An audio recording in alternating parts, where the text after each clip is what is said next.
Chapter 31. On Friday morning, Nikolai didn't even bother to get out of bed early.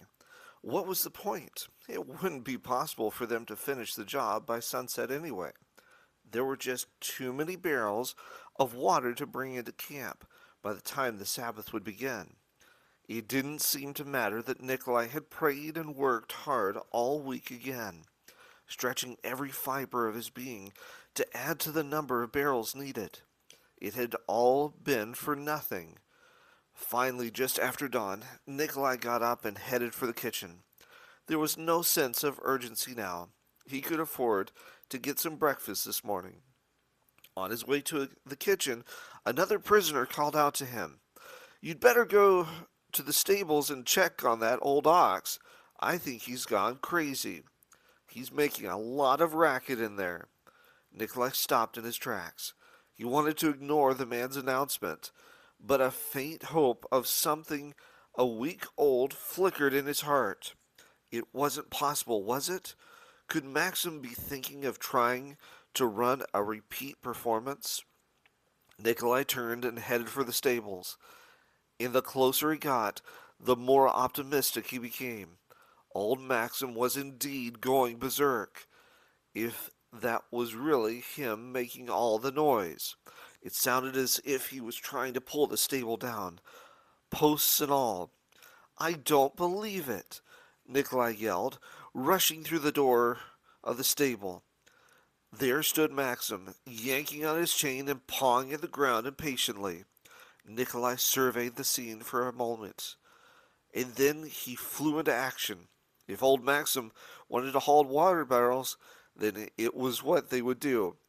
It was later that Nikolai would have liked it to be, and he wished with all his heart now that he had gotten up by faith and done his part.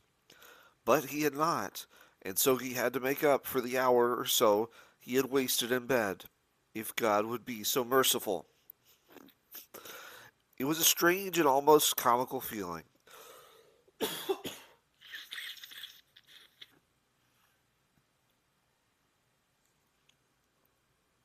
Nikolai had, as he hurriedly unhooked Maxim from his chain, threw the harness over his neck and shoulders, and hitched him to the ox cart. All week he had worked early and late to accomplish his purpose. It had been all he could think of day and night. But then, when things didn't turn out as he had planned, his faith had floundered and he had lost sight of his goal. What a shame! Nikolai scolded himself over and over again. Now, when he desperately needed to be up and on his way, he had been sleeping on the job. "Forgive me, Lord," he fervently prayed. "I am not worthy of your goodness. Help me to make up for the lost time. Help Maxim to do his part.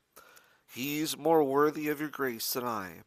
Nikolai heaved a sigh as he checked the rope that held the barrel securely in place.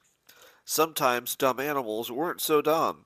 At least they knew how to listen to God's voice. He thought about the story of Balaam and his donkey again, and how God had worked through the actions of an animal. When Balaam couldn't see God's will, a willing donkey had. And now it appeared God was ready to use Maxim again. The ox was willing, it was the man who lacked the faith. In short order, they were off to the spring. If anyone had been watching, they would have seen the ox running full tilt out of camp, his tail flying and the cart bouncing along behind him, and the man running for all he was worth to keep up.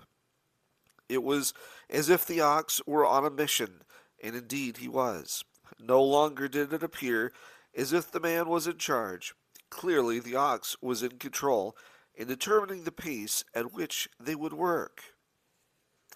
On and on he ran as if in a frenzy, as if he had somehow lost his mind. Again Nikolai felt it was the strangest thing he had ever seen.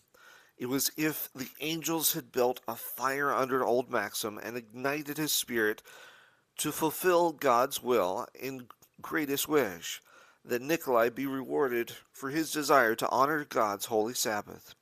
All week, it had been Nikolai who had been pushing them hard to bring extra barrels of water to the kitchen, always mindful that they needed a tally of 70 in order to make the mark.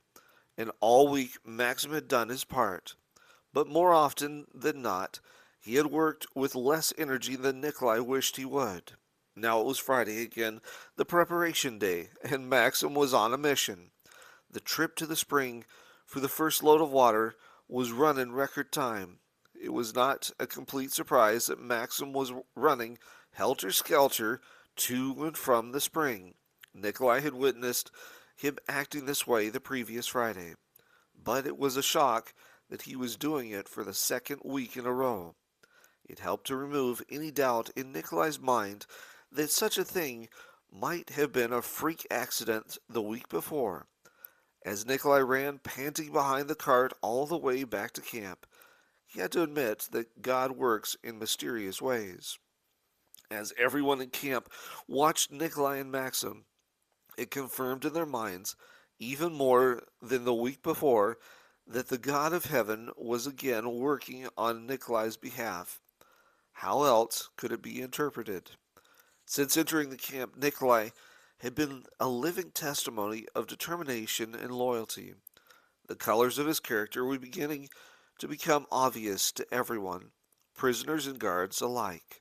Even the warden had been forced to admit that here was a man of highest caliber, one who would rather suffer persecution and pain than dishonor the God he served.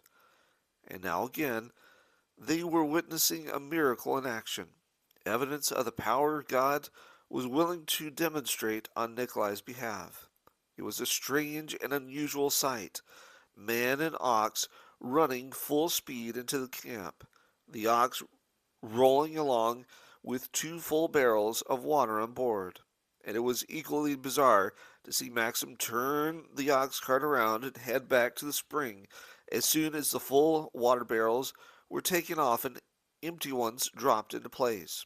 And then the whole performance would repeat itself again as man and beast were seen speeding out of camp and across the wide open spaces of the Siberian steppes.